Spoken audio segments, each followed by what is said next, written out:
Assalamualaikum warahmatullahi wabarakatuh. Selamat pagi anak-anakku semua yang ada di rumah.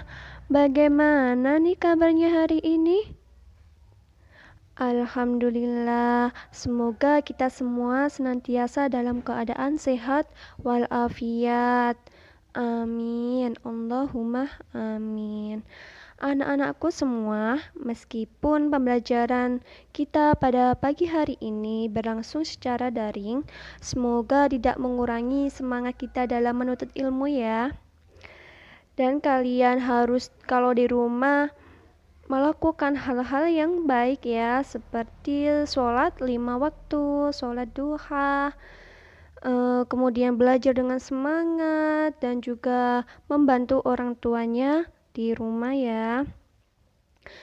Dan jangan lupa juga menerapkan 3M, yaitu mencuci tangan, menjaga jarak, dan memakai masker ya.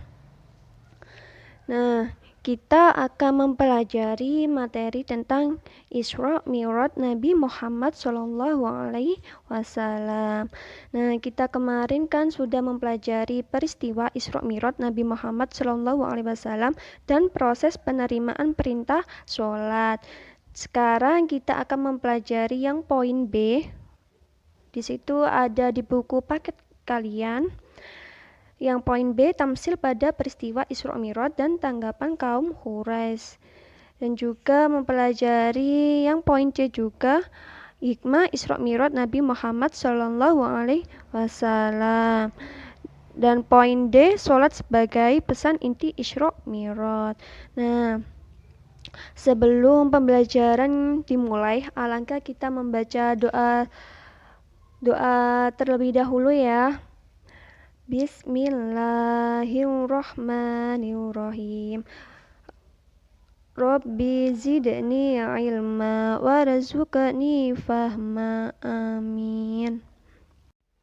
Nah, di sini Ustazah akan menceritakan tamsil pada peristiwa Isra Mi'raj dan tanggapan kaum Quraisy. Nah, anak-anak, ada yang tahu nggak tamsil itu apa? Nah, tamsil itu merupakan bukti bahwa apa yang disampaikannya kepada manusia adalah benar. Nah, Nabi Muhammad SAW diperlihatkan sekelompok manusia sedang bercocok tanam yang pada hari itu juga memetik buahnya. Setelah dipetik buahnya, muncullah lagi. Dan begitu seterusnya. Nabi Muhammad SAW kemudian bertanya kepada malaikat Jibril, "Siapakah mereka itu?" Kemudian malaikat Jibril menjawab, "Mereka itu adalah orang yang berjuang di jalan Allah. Mereka dibalas Allah Subhanahu wa Ta'ala dengan pahala yang berlipat hingga 700 kali lipat." Kemudian Nabi Muhammad SAW mencium bau yang luar biasa harumnya. Beliau kembali bertanya kepada malaikat Jibril, "Bau harum itu berasal dari mana?" Malaikat Jibril lalu menjelaskan bahwa bau harum itu berasal dari seorang perempuan bernama Masyito. Masyito mati dibunuh Fir'aun karena mempertahankan tauhid, yaitu beriman kepada Allah Subhanahu wa Ta'ala.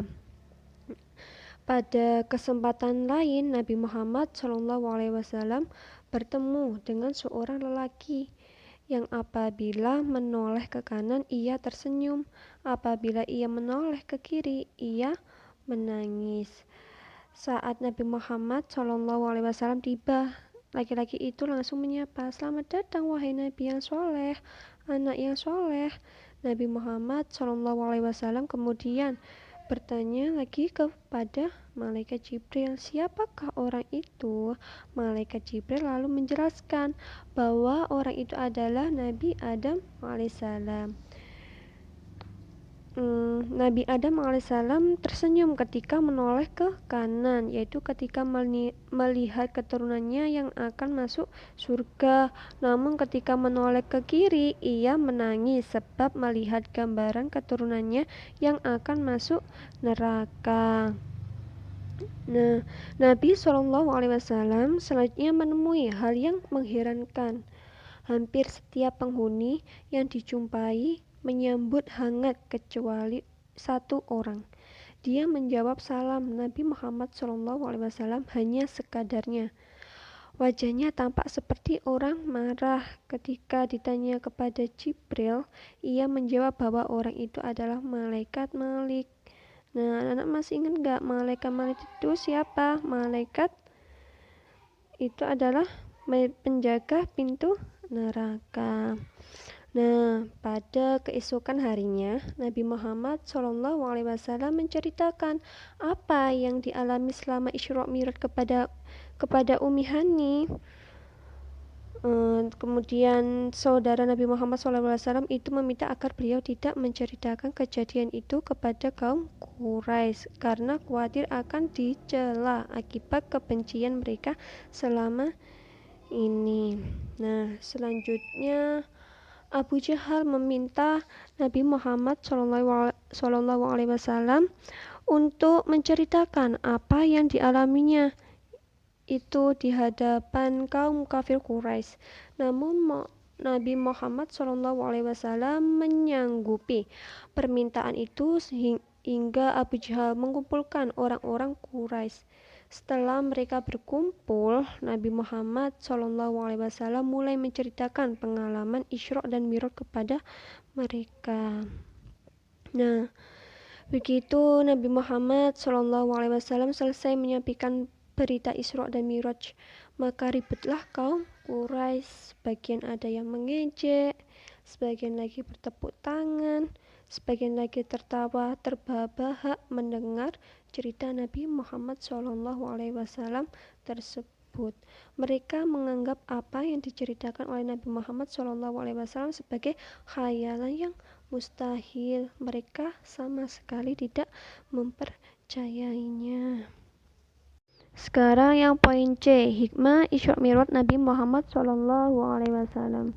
Nah, hikmah-hikmahnya antara lain yaitu yang pertama, membuktikan kekuasaan Allah Subhanahu wa taala yang maha besar dengan memperjalankan hamba-Nya menempuh jarak yang sangat jauh dalam waktu yang sangat singkat.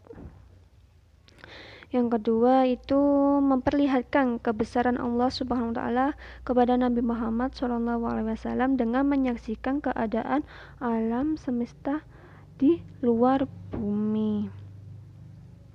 Peristiwa itu memberi pelajaran kepada seluruh manusia bahwa Allah Subhanahu wa taala Maha Kaya, Maha Agung, Maha Pencipta. Nah, yang ketiga itu ada menghibur kesedihan yang dialami oleh Nabi Muhammad SAW setelah beliau ditimpa berbagai kesulitan, penderitaan, tekanan, dan halangan dalam berdakwah, terutama setelah ditinggal wafat oleh dua pelindung utamanya, yaitu Khadijah dan Abu Thalib. Yang keempat itu menguji keimanan kaum muslimin terhadap ajaran-ajaran yang disampaikan oleh Rasulullah SAW. Peristiwa Isra dan Mi'raj menjadi ukuran keimanan umat Islam ketika itu. Apakah mereka siap menerima ajaran yang dibawa oleh Nabi Muhammad SAW atau tidak? Yang kelima itu memperkuat keyakinan Nabi Muhammad SAW untuk terus dan tetap berdakwah sekalipun menghadapi banyak tantangan. Hikmah yang keenam, membuktikan bahwa Nabi Muhammad SAW adalah benar-benar utusan Allah Subhanahu wa taala. Nabi Muhammad SAW meneruskan ajaran-ajaran yang telah dibawa oleh para rasul sebelum beliau karena mereka menyambut dan mendoakan Nabi Muhammad SAW dengan baik ketika bertemu dengan Nabi Muhammad SAW saat beliau Isra Mi'raj. Hikmah yang ketujuh itu mengerjakan sholat merupakan hikmah terbesar yang harus diambil bagi umat Islam. Nah, Sholat itu merupakan ibadah yang memiliki kedudukan tertinggi. Sholat fardu terdiri dari sholat subuh 2 rakaat. Kalau sholat duhur berapa rakaat anak-anak? 4 rakaat. Dan sholat asar juga 4 rakaat. Kalau sholat maghrib berapa rakaat? 3 rakaat. Dan sholat isya 4 rakaat. Sholat fardu wajib dikerjakan oleh setiap muslim. Nah, ibadah yang dilakukan oleh Rasulullah SAW hanya mengharap keridhaan Allah Subhanahu wa Ta'ala, tidak bermaksud mendapat pujian dari manusia. Bagi umat Islam, hanya Nabi Muhammad SAW harus dijadikan teladan dalam melaksanakan ibadah kepada Allah Subhanahu wa Ta'ala. Nah, itu saja yang bisa disampaikan Ustazah. Apabila ada yang kurang paham bisa ditanyakan ya anak-anak. Sebelum pembelajaran kita akhiri, marilah kita membaca hamdalah bersama. Alhamdulillahirabbil alamin. Dan jangan lupa ya, tugasnya anak-anak menggarisbawahi materi yang penting ya, sebagai bukti kalian kalau melihat dan memahami video yang dikirim Ustazah ini ya. Oke. Sekarang pembelajaran pada pagi hari ini Ustazah tutup ya dengan bacaan Alhamdulillahirabbil alamin. Ustazah akhiri. Wassalamualaikum warahmatullahi wabarakatuh.